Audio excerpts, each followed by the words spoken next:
Receber o Dr. José Roberto Natividade, endocrinologista e metabologista. O assunto, problemas de saúde que fazem engordar.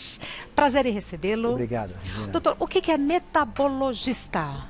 Então, metabologista é a área da ciência médica que estuda todas as reações químicas que o corpo tem. Reações de anabolismo e de catabolismo, né? Então, o endocrinologista, ele avalia as glândulas junto com essas ações digamos, metabólicas que compreendem as funções dela. É diferente do endocrinologista? Não, é o mesmo, é a mesma. Gêmeos que é endocrinologista entendi. também acaba sendo metabologista. Entendi. Entendeu? Muito prazer em recebê-lo, obrigada por ter vindo. Eu que agradeço o convite.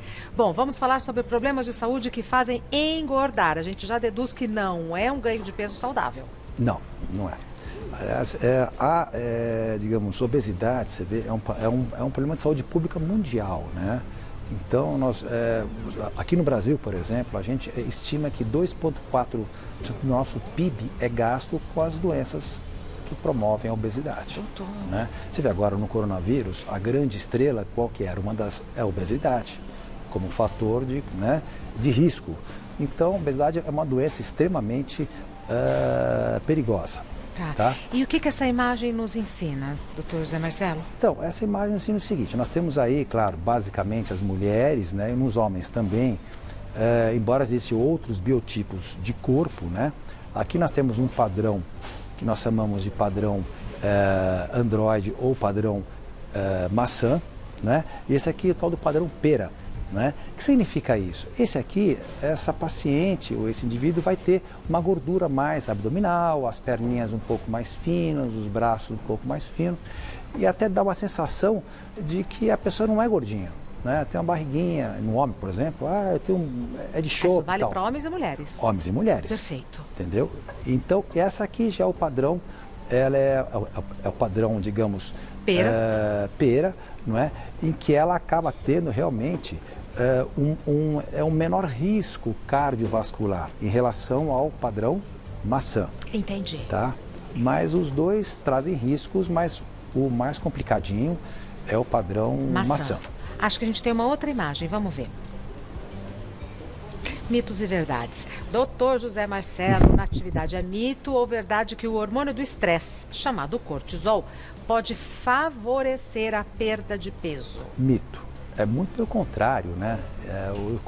O cortisol, ele é um algoz, né? No ganho de peso. Realmente, ele favorece. É o hormônio do estresse, né? Que a suprarrenal produz. Então, ele melhora nosso quadro inflamatório e tal. Mas ele, assim, em grande quantidade, ele estimula o apetite. Ele pode reter água no organismo e favorece também o aumento e o crescimento de células gordurosas, né? Perfeito. É mito ou verdade que o metabolismo lento não influencia no emagrecimento? Isso é mito. Veja, Regina, o nosso metabolismo basal, que é aquele de repouso, do mais tal, ele representa da nossa queima calórica diária em torno de 60% a 70%. Então ele é muito importante. Sem dúvida. Não é? Então pessoas que têm esse metabolismo um pouco mais baixo, claro que vão ter maiores dificuldades de diminuir peso. Sim. Claro que a questão do peso, Regina, eu acho que ela não é uma coisa muito simples. Envolve outras coisas que vão, claro, culminar num baixo metabolismo, mas ele atrapalha bastante. Tá. É mito ou verdade que algumas alergias alimentares podem ocasionar efeitos colaterais como retenção de líquido? Perfeito, isso. A mais comum hoje que eu falo que é a do glúten, né? Quer dizer, alergia ao glúten ou alergia à lactose. Realmente eles retêm água, não é?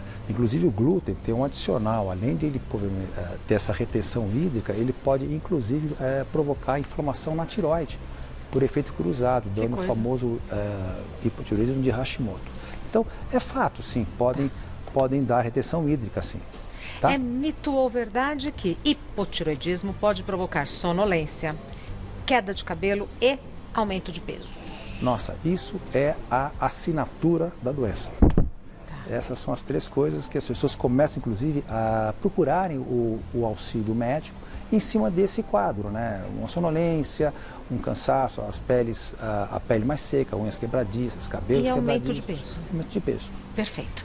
É mito ou verdade que existem hormônios que formam gorduras e aqueles que formam músculos?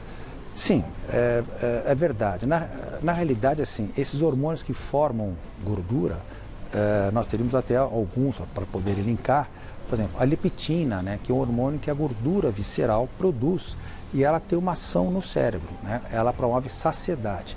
Mas quando você engorda bastante, essa gordura perde essa capacidade de produzir leptina de maneira que ela possa te dar saciedade. Então a saciedade nunca vem.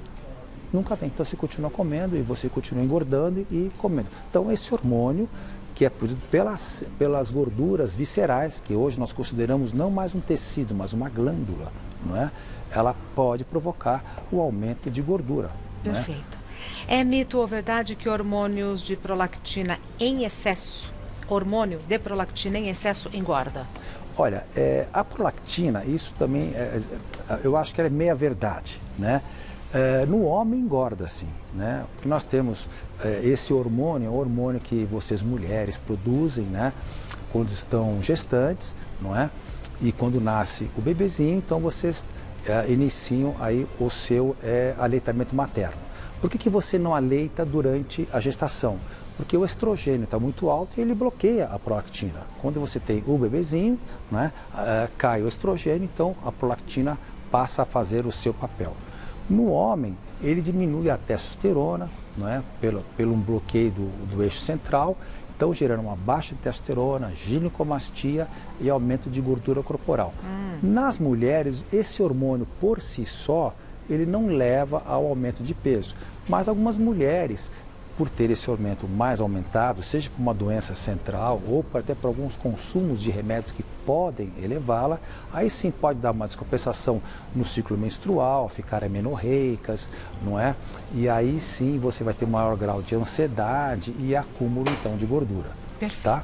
Temos perguntas do pessoal de casa, peço que o doutor me espere um minutinho, já vem? A gente vai continuar falando de saúde, mas antes, um recado da Araci, da Top Term. Doutor José Marcelo na atividade. Vamos responder as perguntas de casa. O doutor José Marcelo responde e a gente aprende. A primeira pergunta foi enviada pela Sara. Tenho hipotiroidismo, tomo remédio há 2 anos.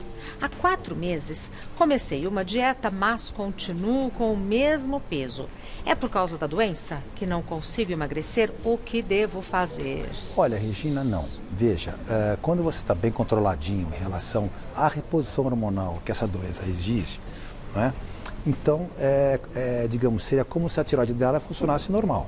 Tá. Então, se ela não perdeu peso, tem razões outras que estão dando, quer dizer, como mau resultado, essa balança dela, entendeu? Precisaria investigar. Sim, assim, eu diria assim, é a mudança de estilo de vida, a alimentação, não é? A probiótica intestinal é importante. Né? Então tem outras coisas, outras causas que, claro, essa obesidade em geral, ela é uma síndrome, ela não tem uma causa única, ela é multifatorial. É esse que dá realmente essa complexidade no tratamento e na cura. Perfeito. Ok? A próxima pergunta é da Mila. É verdade que após os 30 anos, a mulher fica com o metabolismo mais lento e pode engordar mais? Verdade. Viu, Mila? Assim. Mas é o seguinte, veja, nós oficialmente começamos a envelhecer a partir dos 30 anos. Não é? Eu falo assim, a partir dos 30 anos, você pode perder de 1 a 2% da sua taxa metabólica basal por ano. Tá? E de massa magra, de 5 até 8% por década. Tá. Não é? Então você veja que modifica tudo. Muito. Né? Mas isso não quer dizer que quem fez 30 anos ou está com 35 está fadada a ganhar peso. Não. Tem que mudar o estilo de vida, tem que melhorar a questão do exercício, que é muito fundamental. Mudar também a alimentação é muito importante. Né? Eu acho que, sabe que o nosso segundo cérebro, eu brinco, é o intestino. Não é? Então as pessoas às vezes têm uma probiótica muito ruim, não é? Tem baixo índice de atividade física, sono ruim e esses componentes acabam realmente fazendo com que ela não perca peso. Perfeito. A Paula diz, meu filho tem 9 anos e pesa 100 quilos. Ele fez vários exames para investigar hormônios e não deu nenhuma alteração. O que pode ser? Esse é um problema, né? É o seguinte, veja, sabe que a obesidade infantil, ela está aumentando muito. Aqui no Brasil, de cada 3 crianças, uma está acima do peso. Altíssimo, não? Não é?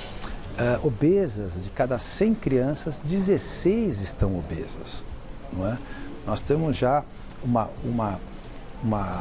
assim, em 2025, né, nós estamos achando que nós teremos aqui no Brasil 125 mil crianças e adolescentes com diabetes tipo 2. Não 1, o 2, que é a do adulto, justamente pela obesidade, tá? De uma criança, até para os pais ficarem sabendo o seguinte, menos de 3% da causa de obesidade infantil e mesmo no adulto vem de origem endócrina, tá? Geralmente, infelizmente, claro, são de fatores hereditários, de ambientes, né, no caso, obesogênicos, de má alimentação, não é? Que é uma bola de neve, né? No caso desse garotinho, por exemplo, Marcelo, tem tratamento? Tem. Ele é multidisciplinar. Tem que ter a parte do endócrino, que eu tenho certeza que ela está tratando, tem que ter a parte do psicólogo, a terapia, não é? Tem que ter aí um educador físico para poder estimular esse garoto. Atividade física. Porque ele está, com certeza, a gente entra numa espiral que você não consegue sair. Sim. Bullying, perda de autoestima, não quer fazer mais nada, quer ficar no computador, não é? E é uma coisa que acontece. E a mãe fica perdidinha, né? Perdida. Mas assim, o conselho a ela, assim, eu tenho certeza que ela está com um excelente profissional e ouço o que ele tem a dizer, mas assim, não é endócrino. Perfeito. Quer dizer, não é glandular, mas isso não quer dizer que não tem tratamento. Perfeito. Tá? A próxima pergunta é da Lígia. Não durmo direito, sofro de insônia. Isso pode ser a causa de eu não conseguir emagrecer? Olha, pode ser uma das causas, né? O sono é muito importante, né? Não tem uns antigos que o sono é reparador, e é verdade, né? Você tem alguns hormônios que eles são liberados de maneira, digamos, de madrugada, né? Como hormônio de crescimento, por exemplo, né? A testosterona é no finalzinho para início de amanhã, né? Então, por exemplo, se você não dorme, você atrapalha esse ciclo circadiano. E além do mais, na parte prática, se a gente não dorme, acontece, você vai acordar cansada. De madrugada, o que você faz? Hoje as TVs não param, 24 horas. Você vai comer alguma coisinha, você continua com apetite, aumenta a grelina, que é um hormônio que deveria diminuir durante o sono, mas você está desperta, ela aumenta. A grelina é um hormônio central que estimula o nosso apetite. E além do mais, de dia, você acorda tão cansadinha que você vai acabar comendo para poder compensar o cansaço. Esse cansaço. Então, certo. Isso tudo realmente atrapalha. Mais uma pergunta da Rita. Estou querendo emagrecer e falaram que preciso parar a pílula anticoncepcional para conseguir perder peso. A pílula engorda? Olha, essa é a segunda pergunta no meu consultório que eu tenho, assim, que mais chega até nós. Acredito que todos os colegas, tanto ginecos quanto endócrinos, é uma pergunta de $1 milhão, né? Eu falo, né? Na realidade, não tem nenhum trabalho mostrando que a pílula não só emagrece, quanto engorda, tá?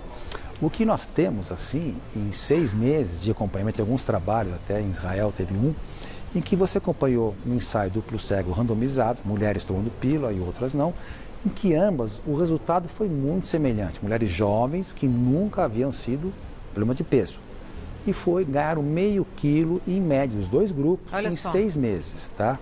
O que acontecia lá no passado, nos anos 60 e 70, era que as pílulas anticoncepcionais tinham muito estrogênio, cerca de 50 microgramas, 70 e tal. E de fato, o estrogênio nesta, digamos, concentração, ele pode aumentar o apetite além de reter água. Tá. Então aí sim, aí eu concordo. Mas isso... Lá atrás, as antigas pílulas. Hoje, essas modernas, não. Perfeito. O doutor José Marcelo Natividade é endocrinologista e metabologista. Isso. O Instagram do doutor José Marcelo é jmarcelo Natividade. Muito simples, jmarcelo Natividade. Muitíssimo obrigada por ter vindo. Essa oportunidade. Prazer em conhecê-lo, viu? Meu. Até breve. Obrigado.